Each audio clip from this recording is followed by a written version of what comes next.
მოგესალმებით, ვაგრძელებთ ჩვენ ამოცანების მაგალითების განხილვას ყვავერძის მეოთხე თავიდან.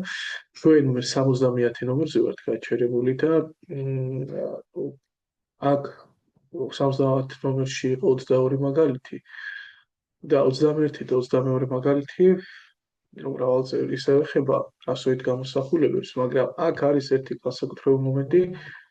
მოდულის შემცველი ასოითი გამოსახულება მეგობრებო და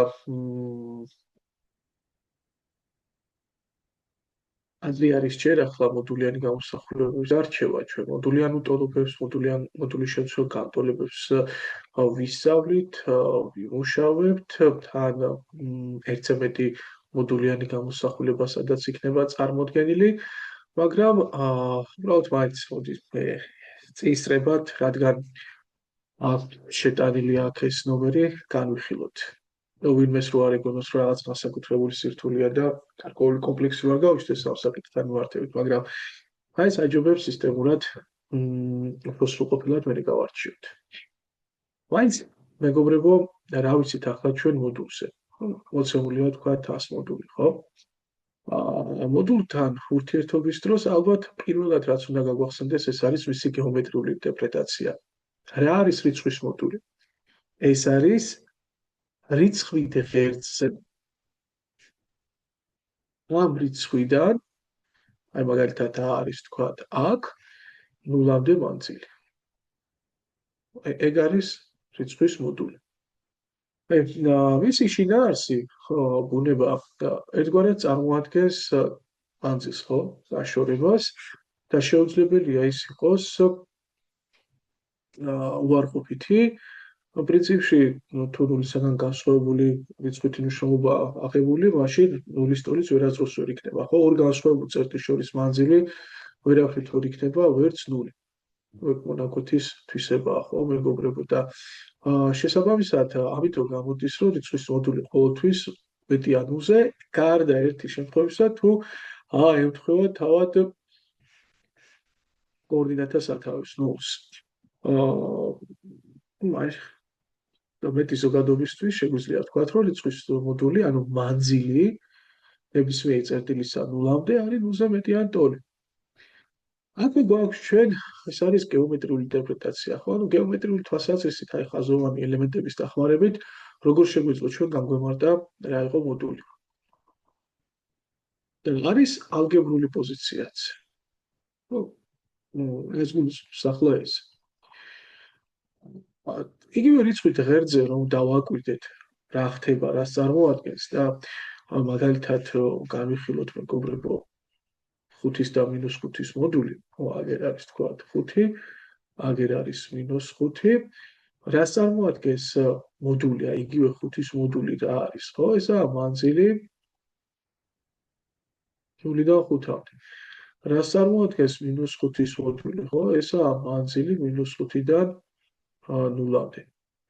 მაგრამ მანძილი უარყოფითი ვერ იქნება, ესაა დაშორება 5 ერთეული ერთ შემთხვევაშიც, მეორე შემთხვევაშიც და ანუ -5-ის მოდულიც 5-ია, 5-ის მოდულიც 5-ია. პრინციპში აქ ნათლად იკვეთება ერთი ზოგადი პრინციპი, რომ თუ მე მაინტერესებს დადებითი რიცხვის მოდული, აი დადებითი რიცხვის მოდული, მაშინ ის საკუთარი თავის ტოლია. ანუ 5-ის მოდული, ანუ როგორ შეიძლება ჩვენ მოდულიანი გამოსახულება წარმოადგინოთ მოდულის გარეშე. აი ფაქტობრივად ალგებრული ინტერპრეტაცია არის ეს. აი როგორ გამოვხატოთ ჩანაწერი, ეს ალგებრული ჩანაწერი როგორი იქნება მოდულისა, ოღონდ არ გამოვიყენოთ ეს მოდულის ჯოხებიდან. თუ მეტიანი ტოლია ნულზე, მაშინ რიცხვის მოდული არის თავად ეს რიცხვი და თუ ნაკლებია ნულზე, და აქ შეიძლება ნულთან ტოლობაც განვიხილოთ, ასე, მაშინ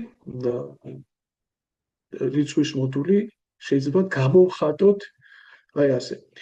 ანუ -5-ის მოდული რა იყო? 5, ხო? როგორ შეგიძლიათ ეს თქვათ სხვაგვარად, ანუ მანძილის გარეშე, ანუ რიცხვის მოდული, როდესაც ის უარყოფითია, გამოიხატება მოპირდაპირე რიცხვით. -5-ის მოდული როგორ გამოვხატეთ ამ ჯოხების გარეშე, როგორ ჩავწერეთ? ჩავწერეთ მისი მოპირდაპირე რიცხვი 5-ით. არ მინდა ახლა ჩემი საუბრით დაგავნიოთ და მეგობრებო, აი მოსწავლეებთან ურთიერთობის დროსაც ალბათ მე ამას ვუძახი, ასე ვთქვათ, ჩვენი სწავლების პირველი ნახევრის ალბათ ყველაზე კვანძო მომენტს ეს მოდულის განმარტება ერთ-ერთი ყველაზე სენსიტიური საკითხია, მიუხედავად მისი სიმარტივისა,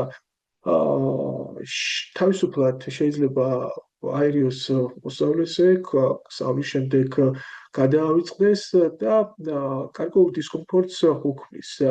ამიტომ საჭიროა ხშირი, ინტენსიური თქმა, ხაზი გავლება, არაერთ გაკვეთილზე ხაზგასმა იმისა, რომ რას ნიშნავს თავად მოდულის ეს მომენტი, ეს ხო ერთგვარი ოპერაცია, ეს ჯოხები ხო ოპერაციას ნიშნავს და რა ოპერაციას ვატარებთ ჩვენ რიცხვზე.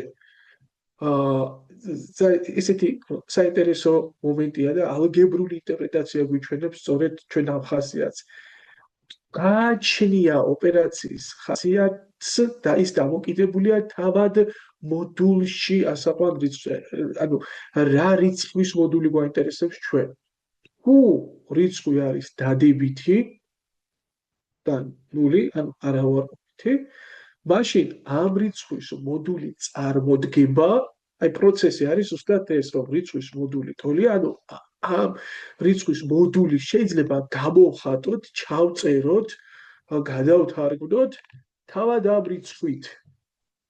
ესე იგი, ამოდულება ჩვენ გვაძლევს ისეთ შედეგს, როდესაც დადებითობის დროს გამოიხატება თავად ამ რიცხვით და უარყოფითობის დროს გამოიხატება მოცემული რიცხვის მოპირდაპირე რიცხვით. პრაქტიკულად მოდულში რიცხვის ჩაწერა, აი მოდულის ოპერაციის შესრულება რიცხვზე, ეგ ტოლფასია ჩვენ იგივე სათქმელი, იგივე შინაარსი, ანუ 0-დან მოცემულ რიცხვამდე მანძილი გამოვხატოთ რაღაცით და რა არის ეს რაღაცა? თუ ასამოდულებელი რიცხვი არის არავარყოფითი, მაშინ თავად ამ რიცხვით გამოვხატავთ სათქმელს, თუ არა და მისი მოპირდაპირე რიცხვით. ალბათ აქ ერთი საკვანძო დეტალი ის არის, რომ ჩვენ კლასიკური შეცდომა არ დავუშვათ აი ამ სიმბოლოს გამოყენების დროს რა. მე მომხრე რომ ამას უარყოფითობის ნიშანი კი არ დავარქვათ, არამედ ესე ვთქვათ უარყოფის მოპირდაპირეობის ნიშანი დავარქვათ. და მინუსი არ ნიშნავს აპრიორში უარყოფითობას. და მინუს არ ნიშნავს, რომ ცალსახად უარყოფითი რიცხვია რა. გააჩნია რას ეწერება ეს მინუსი და ყველა შემთხვევაში, რასაც არ უნდა დაეწეროს, მიუთითებს მინუსი მოპირდაპირეობას. ანუ მინუს არის 100 მოპირდაპირე. და შესაბამისად, რადგანაც რიცხვის მოდული არ შეიძლება იყოს უარყოფითი რიცხვი და დადებითია თავისი ბუნებით, უფრო სწორად არაუარყოფითია. მაგრამ მე დიდ დანაშაულს არ ვთვლი ჩემ თავს, როდესაც არ წამოხდება სიტყვა დადებითია, იმიტომ რომ არაუარყოფითია მაინც ორი ფუძისგან შემდგარი სიტყვაა და მეტი ეს სიტყვა რო გესმის, ხატება თვალწინ არ მოდის და როცა დადებითს ვამბობთ, უცებ პირდაპირ წარმოგიდგება ხო რა ხატება ისახება რა რიცხვია საუბარი. და მე მგონია რომ სიტყვა დადებითი უფრო სწორ კონტექსტს ქმნის, ვიდრე არავარყოფითი, ამიტომ თქვენს მორჩილად გთხოვთ მსმენელებს დიდ დანაშაულად ჩავთვლით ხოლმე თუ ვიტყვი რომ მოდული დადებითია, თუმცა ეს მათემატიკური უზუსტობაა.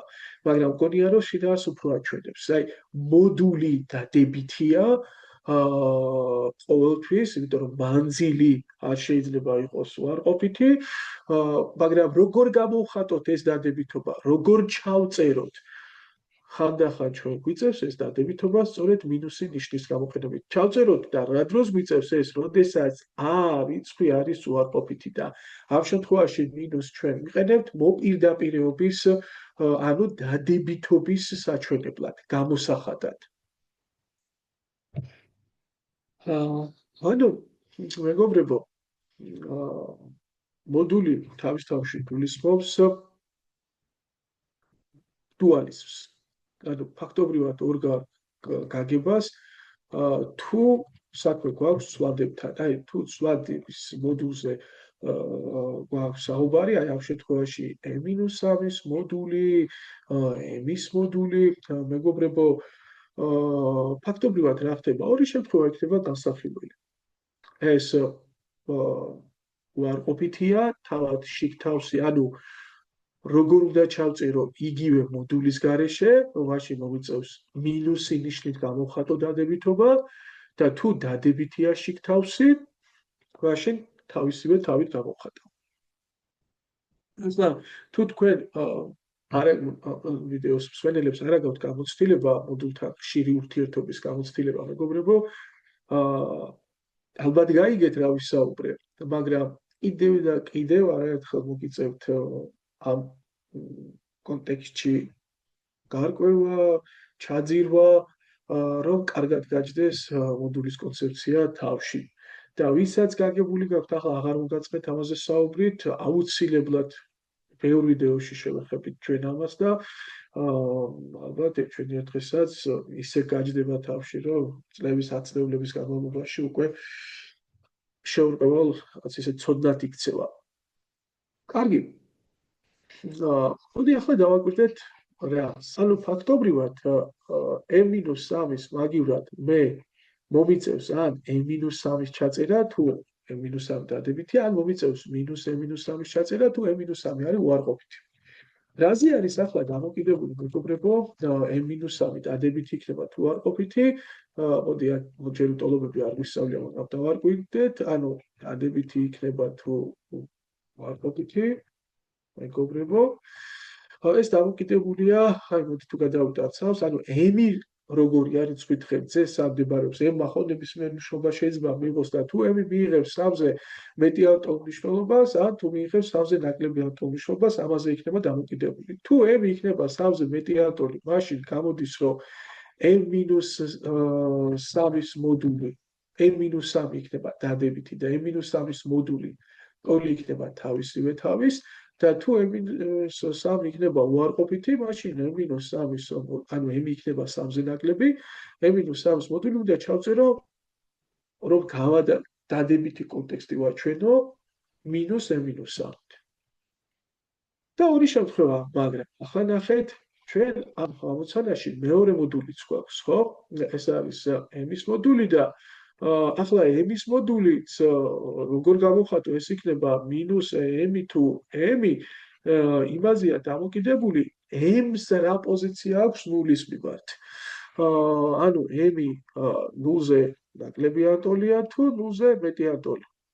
ფაქტობრივად ჩვენ რიცხვით ღერძზე გამოდის ორი საკვანძო წერტილი, მეგობრებო, ეს არის 0 და 3 და აი ამ ორი საკვანძო წერტილით ჩვენი რიცხვიტი ღერძი დაიყო 3 არით. პირველი, მეორე და მესამე.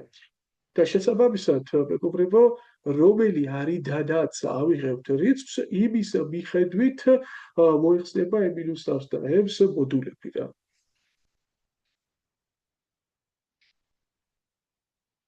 აქ შეგვიძლია ცოტა შევსრულოთ საქმე, როცა კვადრატულ საბრძოლოს ვისწავლით, ფუნქციებს დავაკვირდეთ, იქ გვექნება ასეთი შესანიშნავი ფრაზა, რომ ფესვებს შორის მნიშვნელობებისთვის გამოსახულება უარყოფითია თუ შტოები ზემოთა მართული, ახლა შეიძლება ეს არ გეუბნებათ ეს ფრაზები და შესაბამისად ფესვებს გარეთ დადებითი იქნება, მაგრამ როცა აი ისწავლით ამ კვადრატულ საბრძოლოს, მერე მოგვიწევს სწორედ მოდულიანი გამოსახულებებზე მუშაობა და ამ ზუსტად ასეთი კონტექსტების განხილვა ბევრ პარალელს გავავლევთ ამასა და კვადრატულ საბრძოლოს შორის და უფრო მარტივად დამახსოვრებადი იქნება. მაგრამ ახლა დააკვირდით რა ხდება. თუ მე ნულზე ნაკლები ავიღებ მნიშვნელობები, მაშინ მეგობრებო, m-3-იც და m-იც ხომ ორივე უარყოფითი იქნება. შესაბამისად, აი პირველი შემთხვევა, თუ m-ი ნაკლებია, ტოლია ნულზე, მეგობრებო, პრინციპში m ნულის ტოლი ვერ იქნება ოქროები, იმიტომ რომ ნიშნელი ნული არ შეიძლება რომ იყოს, მაგრამ კაი იყოს ახლა ასეთ დეტალებში ჯეჯობით თუ წავალთ, იყოს მერე გამოვიწყოთ ნიშნულობები. აა თუ ნულზე ნაკლები იქნება, მაშინ რა ხდება? მოდულის გარეშე n-3, ან თუ იქნება -4, -5, -6, ეს ხო მინუსი არ იქნება შიგთავსი და მოდული რა ნიშნით უნდა მოხსნა? უნდა მოხსნა მინუსი ნიშნით, ხო? ეს იქნება -m-3 იქნება ფაქტობრივად. უბრალოდ გარემჩხილით დავწეროთ, რომ უარყოფითი რიცხვია. მაგრამ შეიძლება ეს გარემჩხილი დაბნევთ და მოდი ასე ეწეროს, ანუ m ბრუნდება უარყოფითზე. ლამა მათემატიკური წორჩენაწერი არ არის, მაგრამ ხვდებით, რასაც გულისხმობ. და ქვედა მინუსი როგორ ქვედა მოდულიც როგორ მოიხსნება? გამრავლდება -m-ზე, ხო? იმიტომ რომ ესეც შიგთავსი უარყოფითია და მოდული რო დადებითი გამოვიდეს, აი ეს უკვე დადებითი იქნება. ამიტომ მინუსი ნიშნით უნდა მოიხსნას მოდული, ანუ იგივე შინაარსი, რაც მოდულიანად ქონდა გამოსახულებას, მოდულის გარეშე რო ვაჩვენო -m უნდა ჩავწერო. მოდი ახლა დავაკვირდეთ, რომ ეს m-ები იკვეცება, მინუსებიც იკვეცება, რადგანაც ორივე უარყოფითი იყო შეიკვეცა. აქ რთული საჩვენებელი არ არის, მეგობრებო, ახლა რომ თუ ჩვენ m-ს წარმოადგენდით -3m + m-ად, არა, არ ვარგა, ხო, +2m-ად ასე, ესე იგი m კვადრატს ზემოთ -3 დარჩა, ქვემოთ არის m კვადრატს -3m + 2m-ს -6. აქედან m გადის ფრჩხილებს გარეთ, m-3 რჩება, აქედან 2 გადის დადებითი 2 ფრჩხილებს გარეთ, m-3 რჩება და თუ ავდგებით ახლა ჩვენ და m-3-ს გავიდა ფრჩხილებს გარეთ, ფრჩხილებში დარჩება m + 2. m-3 იკვეცება და 1 შეფარდებული m + 2-თან იქნება. აი ასეთი სიტუაციაა, მეგობრებო.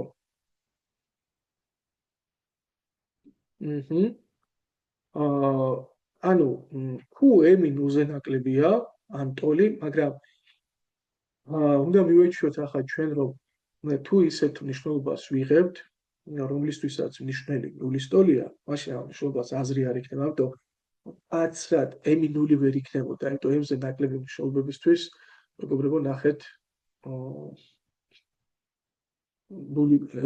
ნულის ტოლი მნიშვნელობისთვის გამოდის m ნიშნელი ნულის ტოლი.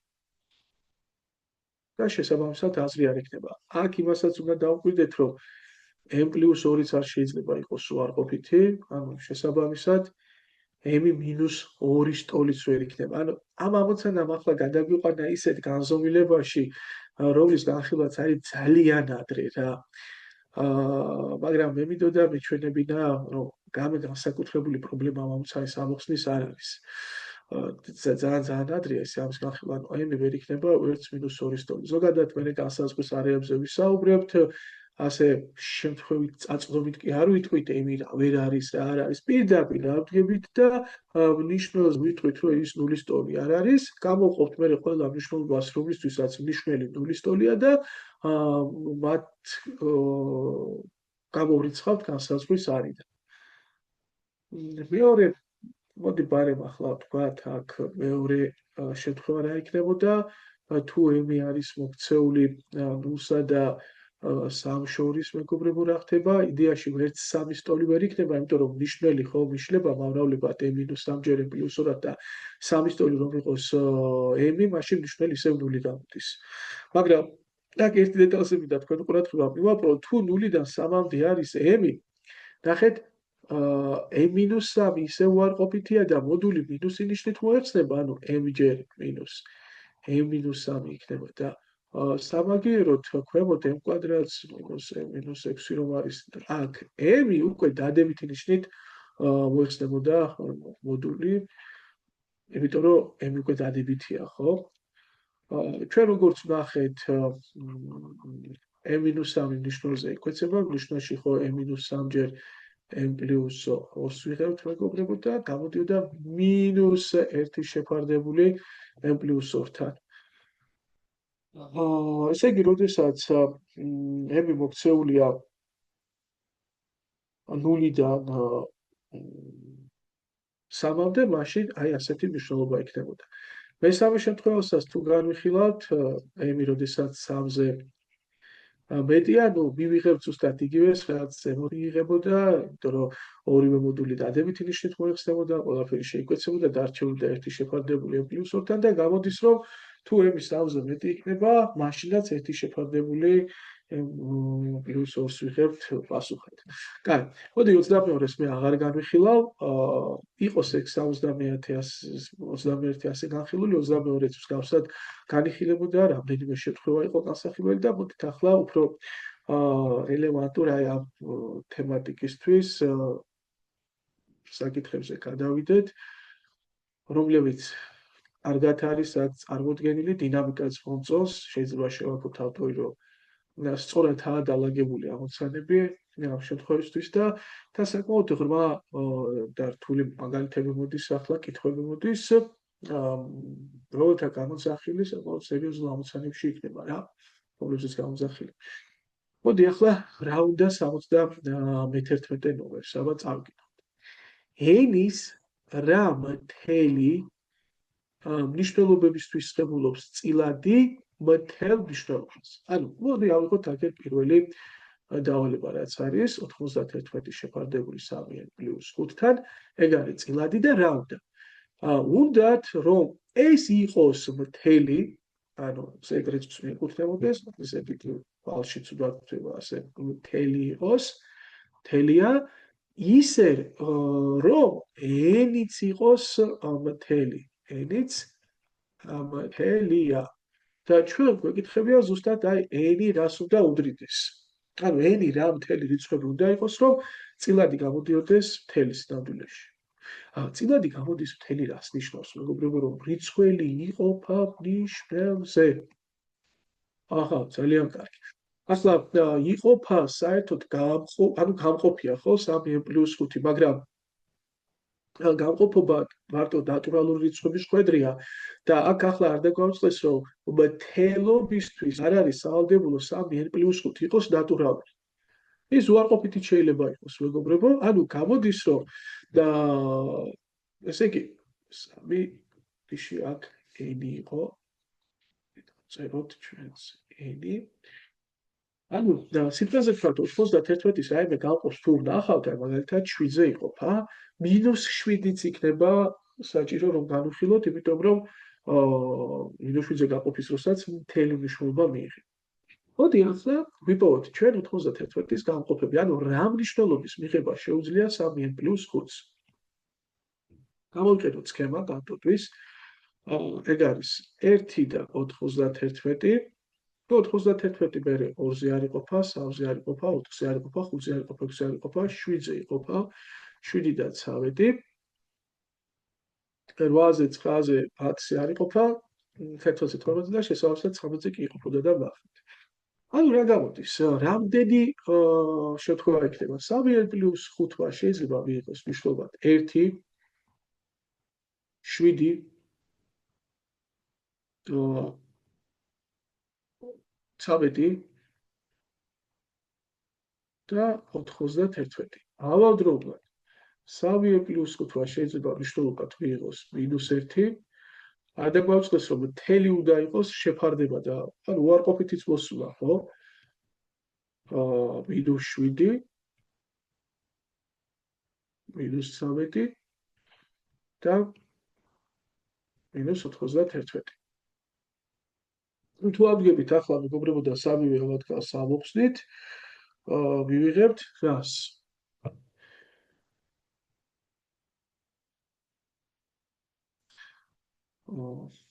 მოდი ნახოთ. ამ შემთხვევაში 3n უდრის -4-ს. მაგრამ n-ი რადგან წილადი გამოდის, არ გვაწყობს ჩვენ ეს შემთხვევა. n-იც მთელი უნდა იყოს, ხო? აქ 3n გამოდის 2, არც ეს შემთხვევა გვაწყობს, იმიტომ რომ n-ი 2/3-ია წილადი. 3n გამოდის 8, არც ეს შემთხვევა გვაწყობს. 3n გამოდის 26, ხო? არც ეს შემთხვევა. ცუდია, მეორე შემთხვევა დაიწყო. აქედან რა ხდება? 3n გამოდის -6 და n გამოდის -2. კი ბატონო. დაკმაყოფილდა, ანუ შეფარდებაც იქნებოდა 91 გაყოფილი -1, ანუ -91 და n-მაც მიიღო მთელი მნიშვნელობა. 3n უდრის აქ -12 და n უდრის -4, ეგეც კარგია. 3n უდრის აქ -18 და n უდრის -6, ну ბოდიში აქ არ ჩას, -6 კი წერია და 3n უდრის -96-ს და n იქნებოდა 32, ხო? მინუსით. კი ბატონო.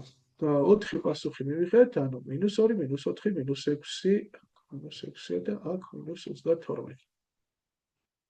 ანუ გავიხილავ ახლა მეორეს და მესამეს, აი იდენტური ამოხსნა იქნება. და მოდი 71-ის მეოთხე გამიხილოთ, 5 შეფარდებული n კვადრატს -4-თან, იგივე მომენტია, ესეც მთელი უნდა იყოს. n-იც მთელი უნდა იყოს, n-იც ეკუთვნის მთელს.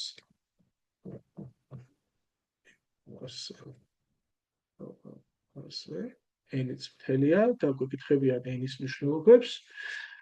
რა უნდა ხდებოდეს? აქაც 5 უნდა იყოფოდეს n კვადრატს -4-ზე. 5 რამდენი გავყოფი აქვს ახლა, ხო?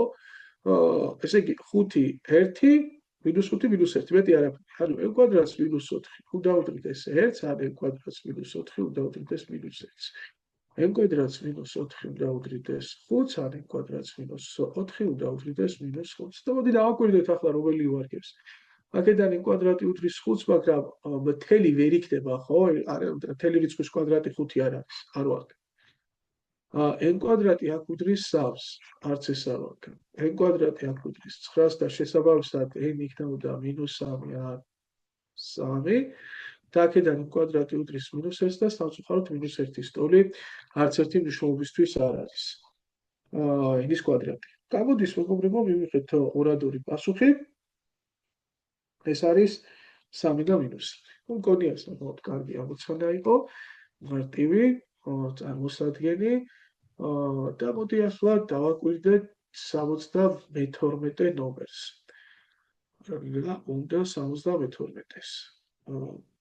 ესე იგი, აქ ორი კითხვა ამოცემული, იპოვეთ x-ის უკვე ნატურალურ მნიშვნელობებს თხოვენ, რომლისთვისაც გამოსახულება ის 3 შეფარდებული x-2-თან, მოდი ჯერ ავნახოთ, ეს უნდა იყოს ნატურალური.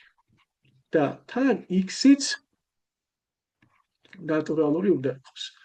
თხოვენ x-ის მნიშვნელობებს. აი, მაგალითი რას ითხოვს?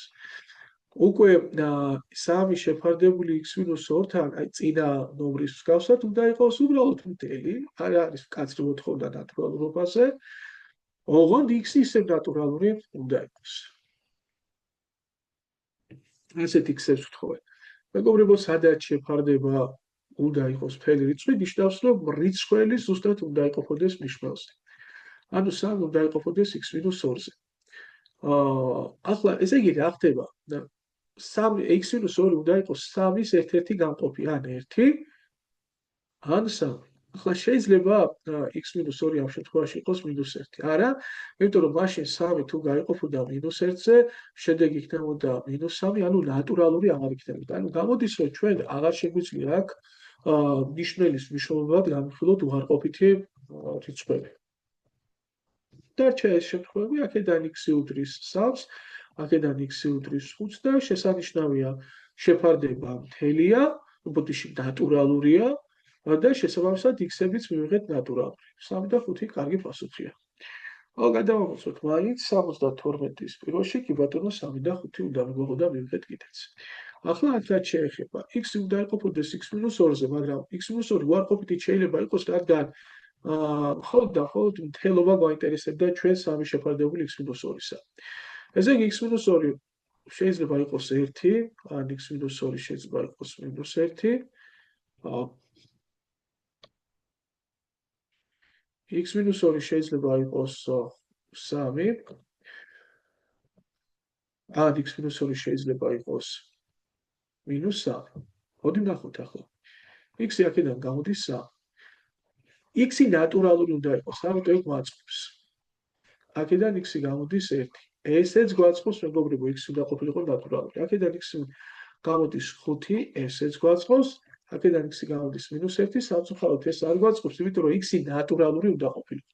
ну მაშინ ამ შემთხვევას სამი პასუხი ექნება.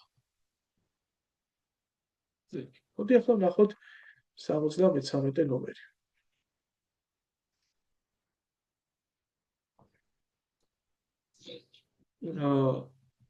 ეს საკმაოდ საინტერესო საკითხია, მეგობრებო.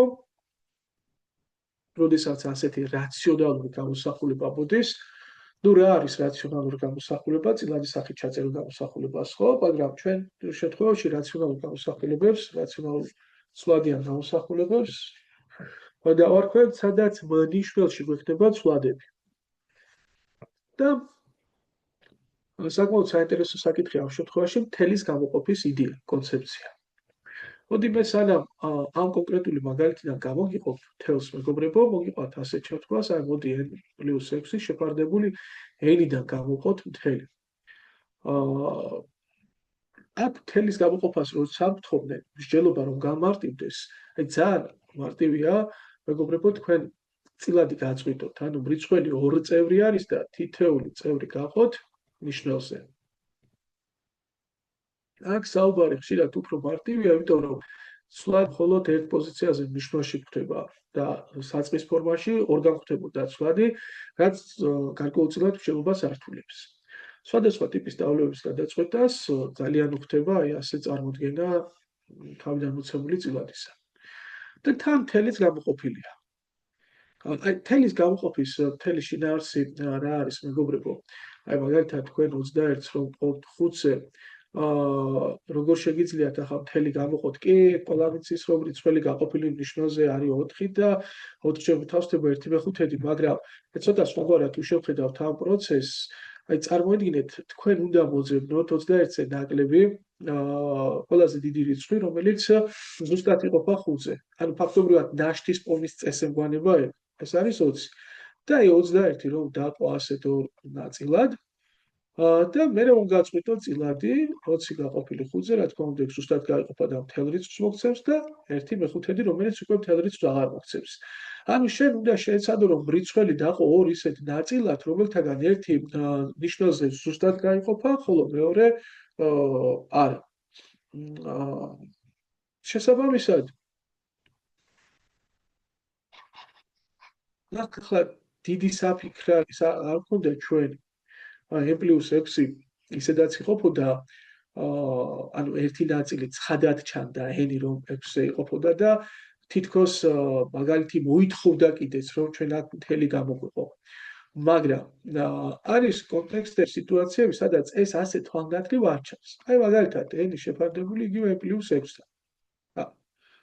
აქ უკვე თვალგანთლივ არ ჩანს, ხო? იმიტომ რომ ფაქტობრივად შენ უნდა დაყო რიცხველი ისეთ ნაწილებად, საიდანაც ერთი იქნება მნიშვნელის ჯერადი. მაგრამ ახლა n+6-ის ჯერადი არა გვაქვს ჩვენ ახლა ესეთი ნაწილი. მაგრამ შეგიძლია ხელოვნურად შეკრა. როგორ? ისეთი გარდაქმნა გავაკეთოთ, რომელიც არც რიცხვს არ შეცვლის, ან თუ დაამატებთ 6 და გამოაკლოთ რიცხვს არ შეცვლის, მაგრამ რატო ახლა 6 და რატო 18 არ დავამატე? იმიტომ რომ n-ზე 6-ის დამატებით მივიღეთ ჩვენ უკვე ნაწილი, ანუ რიცხველში წარმოდგა ერთი ნაწილი ისეთი, რომელიც ზუსტად გაიყოფა ნიშნულზე. და იქნება ასეთი მომენტი.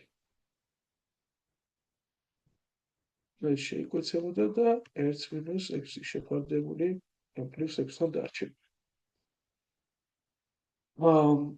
მგონია რომ მაგაც წარმოუდგინეთ ახლა კარგად ავხსენით. მოდი აბა დავაკვირდეთ ახლა მოცემულ მაგალითში რა შეგვიძლია გავაკეთოთ, რომელიც ცოტა უფრო მძიმე შესახედავია, ვიდრე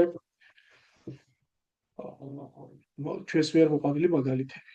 მაგრამ კონცეფცია არის იგივე აქ გასატარებელი, გასახორციელებელი, რომ გამოსაყენებელი. და x+1 უნდა გამოჩნდეს რიცხვებში. რომ წილადის რიცხველი 2 ისეთ ნაწილად გაიყოს, საიდანაც 1x+1-ის ჯერადი იქნება და x+1-ის ჯერადი რომ იყო, x+1 ჯერ უნდა გამოჩნდეს რიცხვებში. როგორ შეიძლება ეს გამოაჩინოთ? ახლა ბევრი აქ ხდება, რომ 7x თუ დავუმატებ 7-ს გამოვაკლებ 7-ს, ანუ 7-ას გააჩენ, 7-ას გაჩინა, რატოა კარგი რომ აქედან მე 7-იანი გავაფრჩხილებს და x + 1 გახდება, ხო? გამოჩნდება. ნუ კაია, ზოგიერთი ამას პირდაპირ ხედავს და არ არის პრობლემა, მაგრამ თუ ვინმეს ამის ხედვა გვიჭირს, შეგიძლიათ რა გააკეთოთ, იცით? აი მე x-ი მაქვს 7-ჯერ x-ი, ხო? მაგრამ x + 1 არა აქვს, შემიძლია x დავუმატო 1, ოღონდ იქვე გამოვაკლო. მაგრამ მე x ხო სუფთა სახით არ მქონდა. მას ხო წინ მეწყვილეთ აი 7-იანი ყავდა რა. ამიტომ თლიანად აი ეს манипуляცია უნდა გამორალო 7-ზე. ეგ იგივე x-ია, მეგობრებო და იგივე 7x მექნება რაც თავიდან იყო. მაგრამ რომ მივახციო ნიშნების ბრიცხველში გამოჩენას, ეს მოქმედება საჭირო. დააკვირდით მეგობრებო, ახლა აქ რა ხდება? შეგიძლიათ x + 1 ცალკე რიცხვად ჩათვალოთ აქ. და მოდი გავაგრძელოთ პროცესი. გავხსნათ ფრჩხილი 7 გავამრავლოთ x + 1-ზე. 7 გამრავლდება -1-ზე. და მოდი ახლა გავწყვიტოთ. ეს წარმოვიდგინოთ ცალკე, ეს ცალკე, ანუ ესე იგი 7-ჯერ x + 1 შეფარდებული x + 1-თან და -7 პლუს რა არის 2, 2 შეფარდებული x + 1. ასეთი ამბავი x + 1, x + 1 ხვეც და ვისია მიღწეულია, მეგობრებო, შესრულებულია. ჩვენ შევძელით დაგვეყო მოცემული წილადი მთელი და წილადის ჯამად. თუ ჩვენ გვეკითხებოდნენ რა იქნებოდა ამ ფორმად თუ დაყოფო, ადაბე რა არისო და თუ არა, დაიყვანე უბრალოდ. და კი ბატონო დაყვანილი არის. რა ხდება ახლა 74-ში? იგივე პროცესია შესასრულებელი. აქ თხოვენ ენის რომელი ნატურალური შრომისთვის არის შედეგი გამოსახულება ნატურალური, ანუ მოცემულია, მოდი აქ ნახოთ, თქვათ პირველი n + 6 შეფარდებული n-თან და თხოვენ ჩვენ აქ დავერკვეთ n-ი ნატურალური უნდა იყოს და გვეკითხებიან თან აი რა უნდა იყოს, რომ ესეც ნატურალური გამოგვიყვანოს. ძალიან გავს თან ეს ზემოთ რომ ამოცანა განვიხილეთ, თან ანუ ზედა 3 ნომრის სინთეზია ერთგვარად. პირველ რიგში გავწყვიტოთ ეს, რომ გამარტივით ეს მსჯელობა, ეს იქნება 1 + 6 შეფარდებული n-თან. რადგანაც ეს მთლიანად უნდა იყოს ნატურალური, მეგობრებო, მაშინ რა უნდა ხდებოდეს? ერთს აუცილებლად უნდა ემატებოდეს მთელი რიცხვი, ხო? ხო, აბა სხვანაირად ახლა წილადი ვერ დაემატებ. მთელი რომ ემატებოდეს, ესე იგი 6 უნდა იყოფოდეს n-ზე ზუსტად. ანუ n-ი რა შეიძლება იყოს? n-ი შეიძლება იყოს ან 1, ან 2, ან 3, ან 6 რა, 6-ის გამყოფები. შეიძლება იყოს -1-იც, -2-იც, -3-იც, -6-იც, მაგრამ კაცრად იყო მოთხოვნილი, რომ n-ი ყოფილიყო ნატურალური, ამიტომ ეს მნიშვნელობები გამოირიცხებოდა. და შესაბამისად ახლა მეგობრებო, ამ მნიშვნელობის ჩასმით, 6 გავყოფთით მათზე, იქნებოდა მთელი რიცხვები, ერთს დაემატებოდა და პასუხიც იქნებოდა მთელი ნატურალური. რომ დადებითი შედეგები მიიღებოდა აქ. აღარ მინდა ახლა მეტი კონკრეტიკა, ჩვენ n-ს ვთხოვდნენ. მოდი რა, მეორეც იდენტურად გამოდის, მეგობრებო, მაგრამ კაი, მოდი მაინც განვიხილოთ, იმიტომ რომ შეიძლება უარყოფითობის გამო ზოგიერთი პასუხი გამოირიცხოს, ანუ 5 - 12-ზე ვთხოვდნენ ზუსტად იგივე მსჯელობის ჩატარებას.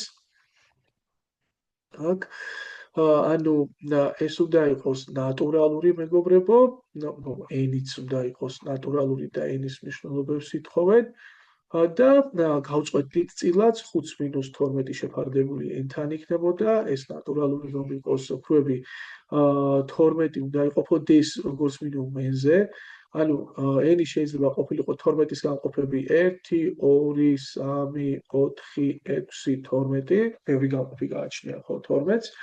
და ახლა დავაკვირდეთ ერთ რაღაცას. n-1 -1 -3 ვერ იქნებოდა, იმიტომ რომ n ნატურალური უნდა ყოფილიყო, მაგრამ ნახეთ, აი იგივე პირველ შემთხვევაში 5 - 12 გაყოფილი 1-ზე, ეს ხო 5 - 12-ია და ეგ ნატურალური არ არის, მეგობრებო, ხო? -7-ია. არადა მთლიანად ეს სხვაობაც, ანუ საწყისი შეფარდებაც ნატურალური უნდა იყოს. ესე იგი, n იმხელა უნდა ყოფილიყო, რომ 12 მეენედი 5-ზე მეტი არ აღმოჩენილიყო არც დოლი. ანუ 5 მასზე მეტი უნდა ყოფილიყო. შეგვიძლია ახლა ყველა შემთხვევა განვიხილოთ 12 გაყოფილი 2-ზე, ეს იქნებოდა 5 - 6 - 1, 5 - 12 გაყოფილი 3-ზე, ეს არის 5 - 4, ანუ ეგეც არ ვარგა, და აქეთ მე ალბათ უკვე ყველა ვარგა, იმიტომ რომ განაყოფში 5-ზე პატარა რიცხვები მიიღება და შესაბამისად ნატურალურიც იქნება სხვაობა.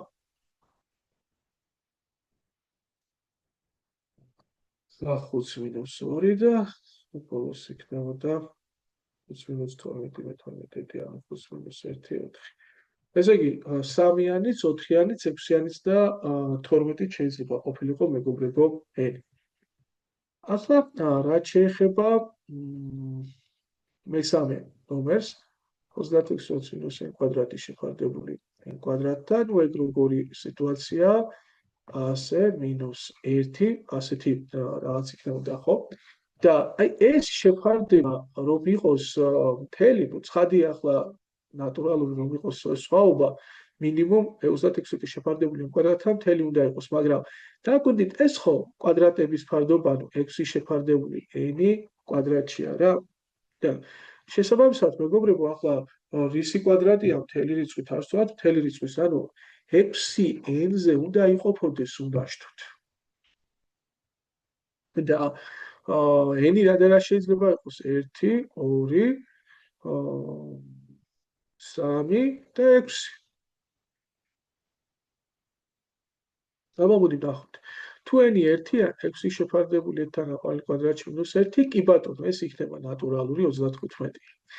6 შეფარდებული 2-თან აყვალი კვადრატში -1, 6 მეორედი ეგ არის 3, 3-ის კვადრატს -1 ეს არის 8 და ეგეც ნატურალურია.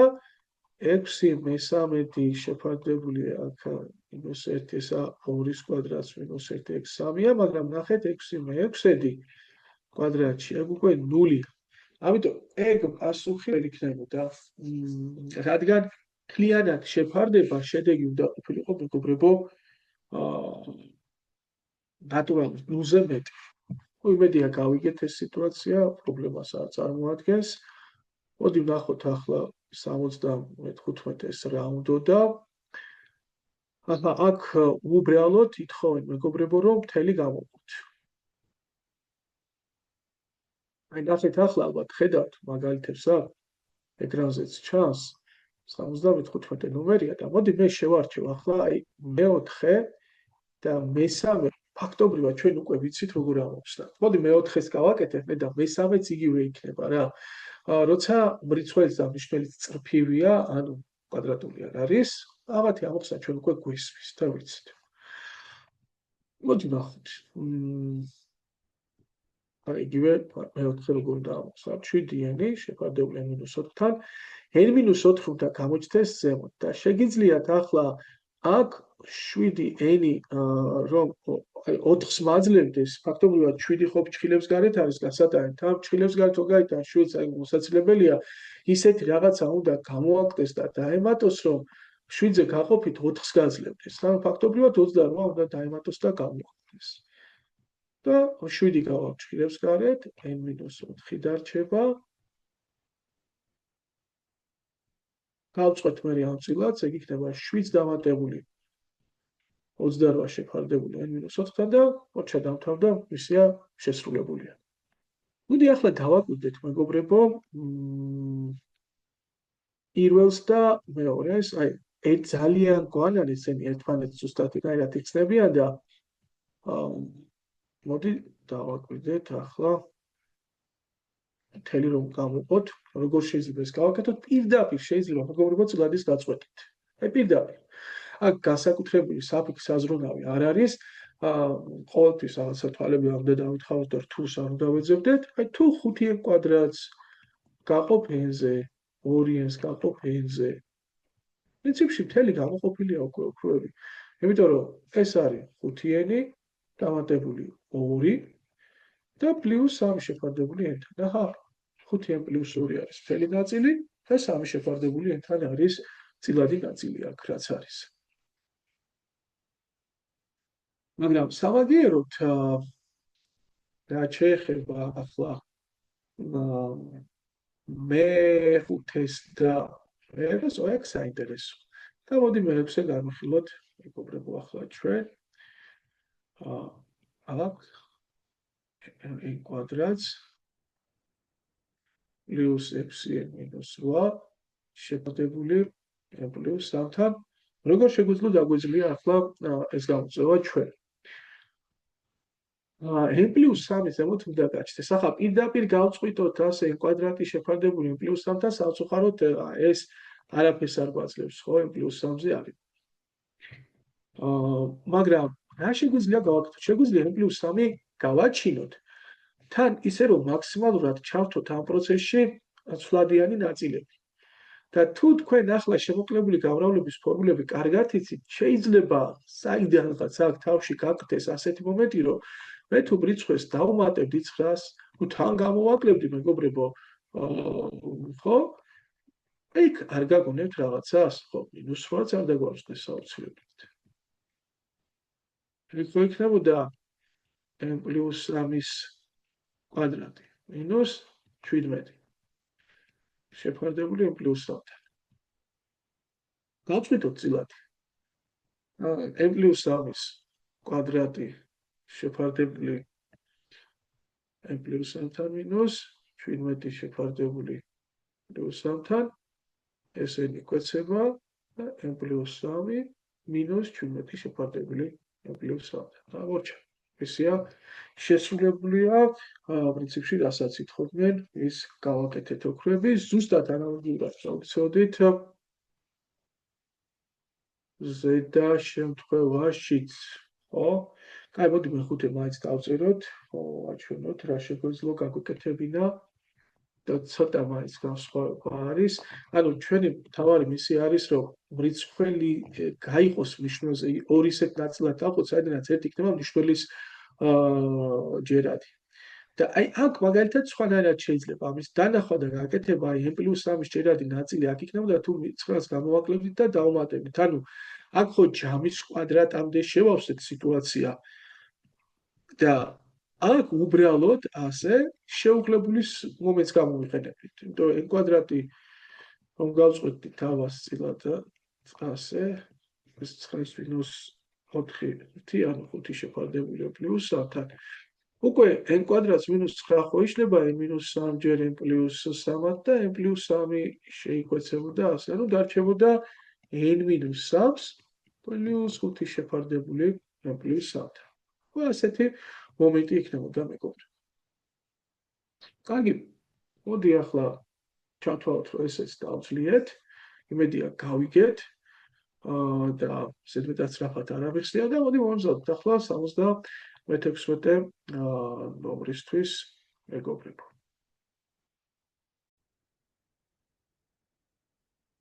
76 ნომერი. ნუ რას ითხოვს ახლა? სამივე ამ ნომერში, სამი ამის შედგება. ან ითხოვს რაღაც გამოსახულების უმცირეს მნიშვნელობას, ან უდიდეს.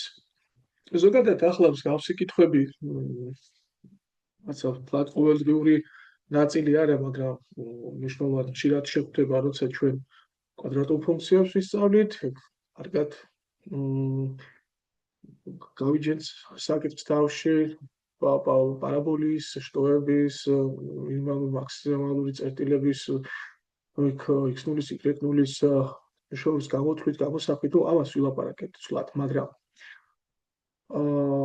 ახლა მათ გარეშე, უმეტეს აქ ორი ცვლადია წარმოენილი, როგორ უნდა მოვაროთ საკითხს. მოდი გავხსენოთ ჩვენ ერთი პატარა სიტუაცია, რომელიც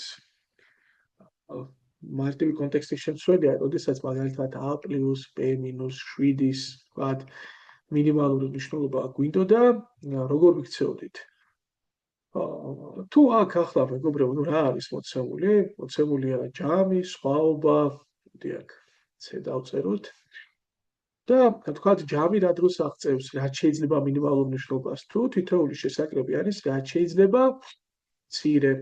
ხოლო სხვაობა რა დროს იქნება მინიმალური თუ მაკლები იქნებოდა რაც შეიძლება დიდი. ანუ შესაძლო მნიშვნელობებიდან თუ ჩვენ რაიმე დიაპაზონი გვაქვს თქვათ მოცემული, რომ აი 0-დან წრის ჩათვლით ციფრები შეგვიძლია ავირჩიოთ და მათთვის რა იქნება ამ გამოსახულების მინიმალური მნიშვნელობა, ну, შესაბამისად ავირჩევდით ყველაზე პატარას ჰასდაბეს, ყველაზე დიდ ცეს და მინიმუმამდეც მივიდოდით. მაგრამ საქმეს რა ართულებს მეგობრებო? მე ერთი და იგივე ცვლადი მრავალ წევში ორ ადგილზე ვქნები. აი მაგალითად, ასე რომ იყოს ახლა ვქვევია a-ab. რა დროს აღწევს ეს მაგალითად მინიმუმს? ხა ჩემთვის მნიშვნელოვანია რომ საკლები თან იყოს პატარა და იმავდროულად მაკლები იყოს დიდი. ვთქვათ, ადაბე ნატურალური რიცხვებია, დადებით რიცხვებია.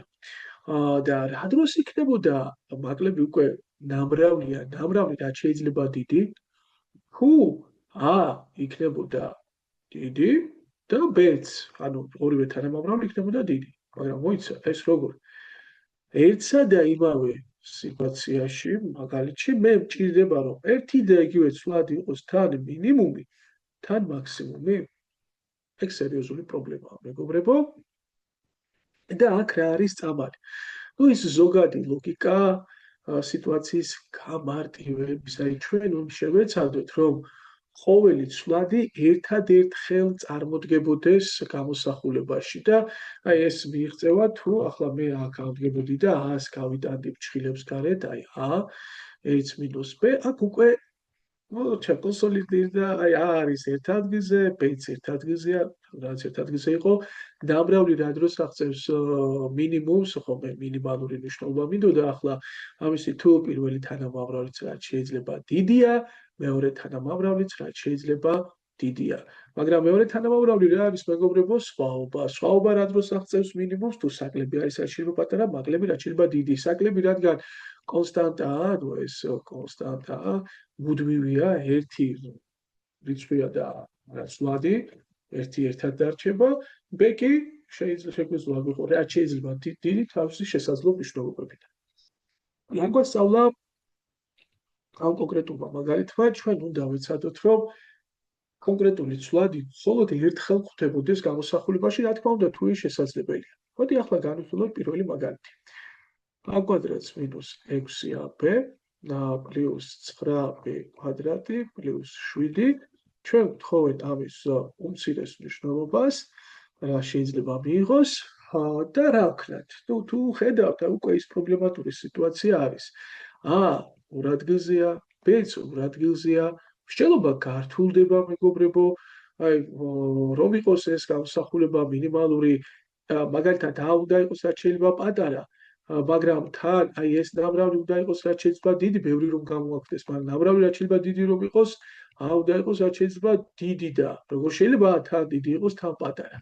და როგორღაც ისე უნდა გარდაქმნას გამოსახულება, რომ თითო ადგილზე დარჩეს ადაბე და აქ ძალიან მარტივი დასაორგანიზებელია, მეგობრებო, აი ეგ არის ზუსტი კვადრატი a-3b-ს კვადრატია, მოკლეები და მორჩა პრინციპში ორი კურდღელი ერთად დავიჭირეთ, a-ც და b-ც თითო-თითოჯერ გამოჩნდა უკვე გამოსახულებაში.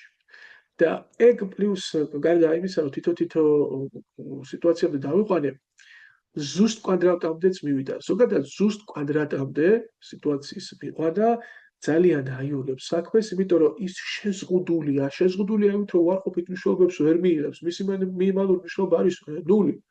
და აქედან გამომდინარე, თუ შენ გინდოდა ჯამის მინიმალური მნიშვნელობა გაგეგო, პირველი შესაკრები უნდა ყოფილიყო მინიმალური, მაგრამ ეს რადგან ზუსტი კვადრატი იყო, ამიტომ მისი მინიმუმი იქნებოდა 0. უარყოფითი ხო ვერ იქნებოდა? და ქვედა რაღაც ფსკერი, ხო? წერტილი იქნებოდა 0.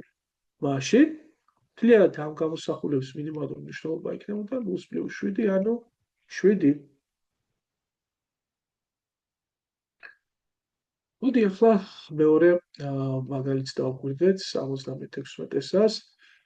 ეს არის 3a კვადრატს მინუს 4ab პლუს 4b კვადრატს პლუს 4a პლუს 3. აი თუ არის შესაძლებელი აქ გავაკეთოთ ის, რაც მანამდე გავაკეთეთ, რომ აი ერთ ადგილზე დარჩეს მაგალითად თითოცხადი სამწუხაროდ აქ ეგ თითქმის გავარცხულია. და რატო? და აი იგივე კონტექსტი a და b ერთადაა, ანუ იდეაში a უნდა მონაწილეობდეს b-სთანაც და თან ცალკეც არის a, ანუ ცალკეც უნდა ქმნიდეს გარკვეულ კონტექსტს. ოჰო. ანუ რა გამიგის ახლა აქ?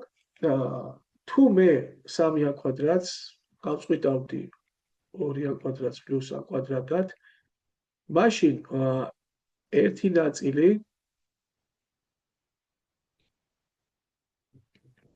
აი ეს იქნებოდა a პლუს 2b-ს შექმნიდა მეგობრებო, ხოლო აი ეს როგორღაც უნდა აწყვილებოდა ამას. ახლა როგორ შეგვიძლია ეს და ეს დავაწყვიტოთ, მეგობრებო? თან არ დაგვაწყდეს, რომ ჩვენ გვინდა რაც შეიძლება მინიმალური მნიშვნელობა მივიღოთ, ხო? ანუ ეგ რამდენად მოხერხდებოდა ახლა რომ დავაკვირდეთ. 2a კვადრატს პლუს 4a პლუს 3. აი, აქაც ჩვენ ვიგრძედით საკმაოდ კომფორტი, თუ შეგვიძლია ზუსტი კვადრატი გამოვხოთ. მაგრამ აქ იყო ეს შესაძლებელი? კი, შესაძლებელი იყო, ცოტა რთული და სადახია, მაგრამ აი მე რომ ავდგარიყავი ახლა და 3 დავეყო 2 პლუს 1-ად და აი ეს ერთად განმეხილა 2 გამეტანა ჩხილებს გარეთ ადავჩევდა a კვადრატს პლუს 2a პლუს 1 ხო დავჩებოდა და ბოლოს აი ეს ერთიანიც არის. და ეს ზუსტი კვადრატი არ არის, ეს a პლუს 1-ის კვადრატია. ანუ საბოლოო ჯამში ჩვენ მაგალითად როგორ წარმოდგებოდა ასე. 2-ჯერ a პლუს 1-ის კვადრატს დამატებული ეს a პლუს 2b-ს კვადრატი და დამატებული მეგობრებო 1. ასე არ იქნებოდა? ახლა რას ვაკვირდები? მე მინდა მინიმალური მნიშვნელობა მივიღო. ზუსტი კვადრატების მინიმალური მნიშვნელობა რა არის, ხო? ესენი სულ დადებითებია გარდა ერთისა, აი თუ 0 იქნებოდა. ეს თუ იქნებოდა მინიმალური, ანუ 0. ესეც თუ იქნებოდა მინიმალური, მაგრამ 0, ხო, თან 0 და ნუ 1 კონსტანტა. ახლა აქ ერთი დილემაა, რადგანაც ორივე გამონაწილეობს, შეიძლება აქ a-ს მინიმუმი აი ანუ a უნდა იყოს -1, რომ მინიმალური მნიშვნელობა მოწეს. ჩხირში აქ რო ყოფილიყო მაგალითად a პლუს 2-ის კვადრატი, უკვე a უნდა ყოფილიყო -2 და ხო შეუძლებელია თან a -1 იყოს თან -2. ანუ რადგან a მონაწილეობს 2 გამოსახულების მინიმუმში, ხო, რომ 2 გამოსახულება რომ უტვირთდეს 0-ს, შეიძლება ზოგიერთ სიტუაციაში ეგ წინააღმდეგობაში მოდიოდეს და მსგავსი დაშლა არ იყოს პრობლემის ბოლომდე მიყვანას. მაგრამ აქ ყოფნის, იმიტომ რომ აქ a-ს რაღაცას აიღებდი მაგალითად და b-ს იმის მიხედვით აიღებდი, რომ a გაებათილებინა და ნულიანი ყოფილიყო. ანუ იდეაში შესაძლებელია ერთდროულად პირველი ფრჩხილიც და მეორე ფრჩხილიც იყოს 0-ის ტოლი. კონკრეტულად აი a-ს ავიღებდი -1-ს და მაგალითად აქ b-ს ავიღებდი 1/2-ს. რაღაც -1-ს დავატებული 2-ჯერ 1/2 გააბათილებდი ერთმანეთს 0 იქნებოდა. და შესაბამისად რა გამომიდოდა მინიმალური მნიშვნელობა გამოსახულების, გამომიდოდა 1. და მოდი ბარემ 76-ს მესამესაც udaraჯდეთ. რა სიტყობს?